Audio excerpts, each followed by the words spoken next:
उनका direct benefit transfer को focus करना और उसके बाद उनकी कैपेबिलिटी और उनकी इच्छा और उनकी एबिलिटी के हिसाब से प्रोजेक्ट्स बनाकर और उसको उनके साथ इम्प्लीमेंट करना, फाइनेंस करना।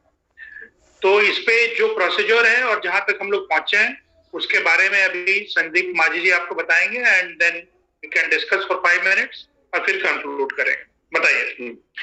सभी ग्राम पंचायत सहायक जितने भी हैं आपको नमस्कार। मित्रों, बहुत लोगों ने इस ऐप को देख लिया है और से 10 लोग आज हमारे साथ बात भी करेंगे, उनको आप लोग सुन भी पाएंगे।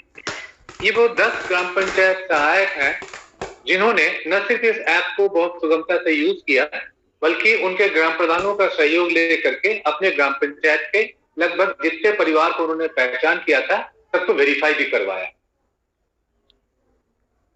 हम लोगों को ये महसूस है यहाँ से कि ये जो सालों से अति गरीब निर्धनतम परिवारों का समस्या हमारे सामने में मुंह बाए खड़ी रहती है, ये टेक्नोलॉजी के माध्यम से हो सकता है आपकी मदद से। हम लोग का जो आंकलन है अलग अलग ग्राम पंचायत सहायकों से बात करते हुए, जो उनके फोन आते हैं और जमीन में जाकर उनको मिलते हुए, हम बिल्कुल इस बारे में आशान्वित हैं कि ग्राम पंचायत सहायक इस काम को आराम से कर सकते हैं। न सिर्फ इन परिवारों की पहचान वो बहुत आराम से कर सकते हैं, इसके बाद इन परिवारों को डीबीटी के संसाधन उपलब्ध होने वाले हैं, मिलने वाले, उसकी आप मॉनिटरिंग भी बहुत अच्छा कर सकते हैं। अभी तक की जो प्रगति है मित्रों, मैं वो बता दूं आप लोगों को। हम लोग आगे अगले जीएम प्लानिंग आई थी नोएडा, तो बारिश वजह से गाड़ी वाड़ी दे देना। कल असों में करीब 53,200 ग्राम पंचायत सहायकों को मैसेज भेजा गया है।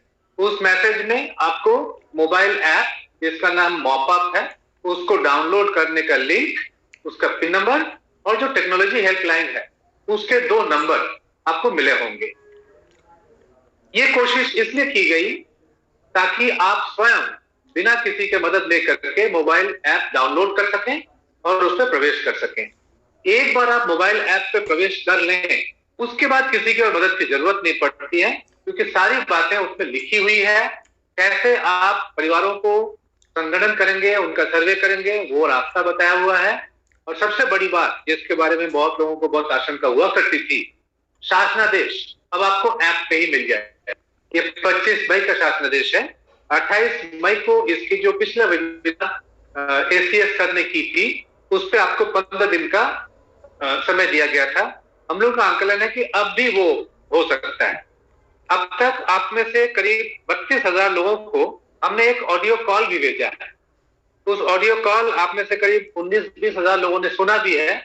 25 सेकंड का यह कॉल था और हमने देखा कि आप सभी लोगों ने लगभग पूरा कॉल, और ये कॉल सुनने के बाद एसएमएस का देखा जाना एक स्वाभाविक प्रक्रिया है और उस तक जाना स्वाभाविक प्रक्रिया। तो हम उम्मीद ये कर रहे हैं कि आज के बचे हुए दिन में और कल सुबह आप सब लोग मोबाइल ऐप को आराम से एक्सेस करेंगे।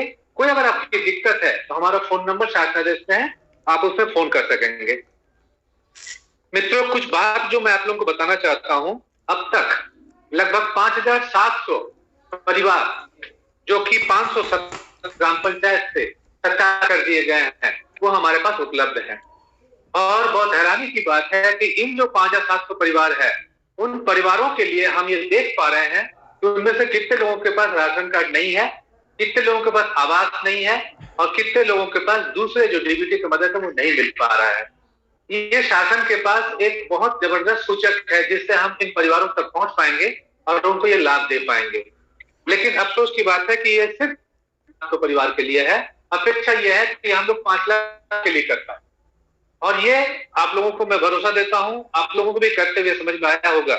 ये काम करने के लिए महीनों या हफ्तों की जरूरत नहीं है, ये काम कुछ दिनों में हो सकता है। आप इस जो मोबाइल ऐप है उसी में आप ये बता रहे हैं हम लोगों को कि ये जो आपके निर्धनतम परिवार आप चयन कर रहे हैं उस निर्धनतम परिवार को कौन कौन सा लाभ मिल रहा है और कौन कौन सा लाभ नहीं मिल पा रहा है, और ये सूचना शासन स्तर पर निर्णय लेने के लिए बहुत सहायक सिद्ध होंगी। तो मैं उम्मीद करता हूं कि आप लोग अगले कुछ घंटे में और कल सुबह के 6-7 घंटे में आप मोबाइल ऐप पे काम करना शुरू कर देंगे और जल्दी से जल्दी इस 5 लाख परिवारों को रजिस्टर करने में हमारी मदद करेंगे। मैं आपका धन्यवाद करना चाहता हूं। आप में से किसी कोई दिक्कत है आप मुझे व्हाट्सएप कर सकते हैं और फोन कर सकते हैं। धन्यवाद। उनमें से किसी को कोई बात कहनी है जो पैनल बनाया आपने? नाम है आपके पास? हाँ, पूछिए। अब पैनल में जो लोग हैं उनमें से अगर कोई बात करना चाहते हैं, नाम बताइए। पूछिए। रंजन अगर आप हैं, जुगनू अगर आप हैं तो आप कुछ बोलना चाहते हैं जरूर बोल सकते हैं।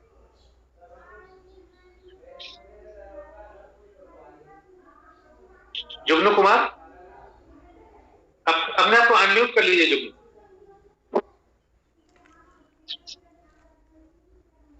बोलिए। सर टारगेट अगर बढ़ जाए तो बेहतर रहेगा। कई लाभार्थी ऐसे हैं जो छूट रहे हैं, कई जगह से आ रहा शिकायत। क्या कह रहे हैं? जैसे लाभार्थी ऐसे हैं मतलब कि 25 से भी अधिक हो जा रहे हैं, उनका लिए क्या किया जाएगा सर? नहीं, हमें तो 10 चाहिए। हमें तो 10 चाहिए। अगर आप 25 दे रहे हो तो जो निर्धनतम है उनका आप दे दो, क्योंकि ये तो हम लोग जानते हैं ना, अगर आप किसी को कुछ देना है ऐसा कह के नाम मांगोगे तो करोड़ों में आ जाता है।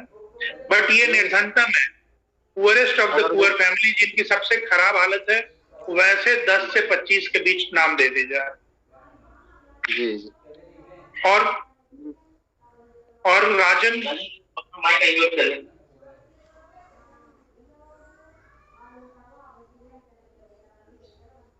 Yadav, yes sir. बोलिए, आपको कुछ कहना है? No sir. ठीक है, थैंक यू। तो मैं आप लोगों से 2-3 बातें कहना चाहूंगा। एक तो देखिए, अभी जो जुगनू कुमार कह रहे थे कि बहुत ज्यादा लोग हैं, टारगेट बढ़ना। टारगेट नहीं है ये। हम लोग जब भी काम करते हैं गवर्नमेंट में तो एक हमेशा टारगेट का इशू रहता है, और ये टारगेट कितना भी कर दीजिए उससे कोई फर्क नहीं पड़ता। हम लोगों ने ये कहा है कि उस ग्राम पंचायत का जो सबसे गरीब परिवार है उसका नाम बताइए। अब ऐसा नहीं हो सकता कि आपने 25 जो नाम छाटे हैं वो 25 बराबर के गरीब हों।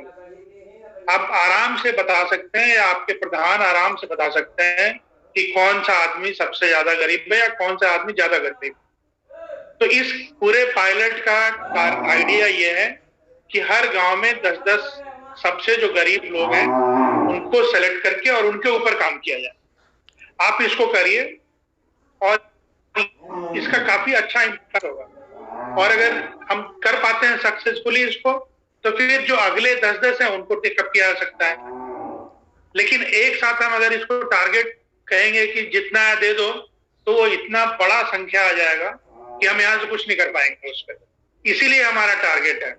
आप भी नहीं कर पाओगे। अगर आधे गांव का नाम आप भेज दो तो उस पर कुछ होगा नहीं और आप भी कुछ मॉनिटर नहीं करोगे। लेकिन ये 10 जो सबसे गरीब हैं उनका नाम आप आइडेंटिफाई करके भेजिए, उस पर हम लोग फोकस तरीके से काम करते हैं। और ये जब अच्छा एक काम हो जाता है तो फिर अगला 10 जो उसके बाद हैं उनको टेकअप कर लेंगे हम लोग। दूसरी बात मुझे ये कहनी थी कि कई पंचायतों से बता रही है कि पंचायत सहायक ऑफिस नहीं जा रहे हैं, ऑफिस नहीं खुल रहा है। अभी मैं पूर्वांचल एक्सप्रेसवे पे कहीं गया हुआ था, वहां भी मैं रहा था रास्ते में, तो मुझे पंचायत घर बंद दिख रहे थे। तो मैं आप लोगों से गुजारिश करना चाहूंगा मेन कि रोज सुबह पंचायत सचिवालय खुलना चाहिए और आप लोगों को वहां जाके बैठना चाहिए। तो इसको आप लोग इंश्योर करिए और ये काम जो है इसको अगले हफ्ते 10 दिन के अंदर आप कंप्लीट कराइए प्रायोरिटी पे।